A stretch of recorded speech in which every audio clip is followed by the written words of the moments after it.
Sa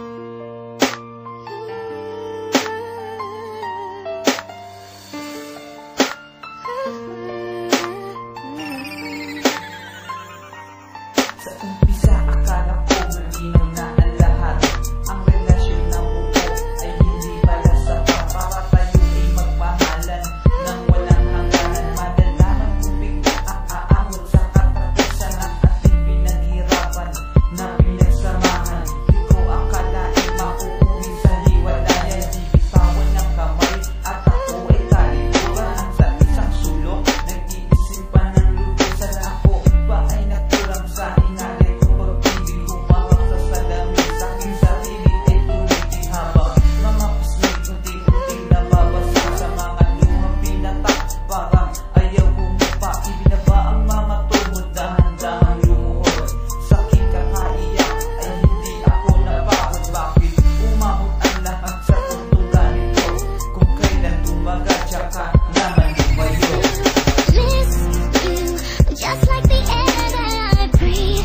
I need you with me. I'm not gonna lie. I can't imagine my life without you, but I suppose I will survive.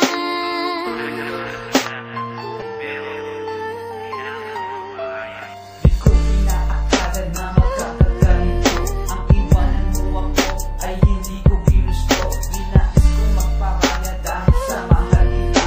Ginusto mo sa kanya dahil dyan ka masaya. Wala namang magagawa kundi damayan ang sarili. Sa pagpilit sa iyo ay hindi ginawang magsisi dahil sa ikaw na naman ang siya nilalaman ng puso at isipan na parang pinaglaruan na kasiyahan ba o ng kalmutan ba? Bakit ba nag-iisa? Dahil sa pangangamba sa biglaang pag-iyak na hindi ko maiyak na ang aking sarili sa kalungkutan itinulak sa diyak. Sa pagkalimot ay wala pa rin sagot sa katanungan sa iyo na hindi mo inabot. Minahal mo ba ako? Dahil saan at dahil ba saan? Bakit mo ko iniwan? Miss you more than the air that I breathe. I need you with me. I'm not gonna lie. And I can't imagine myself without you, but I suppose I will survive. I'll be fine. Don't worry about me.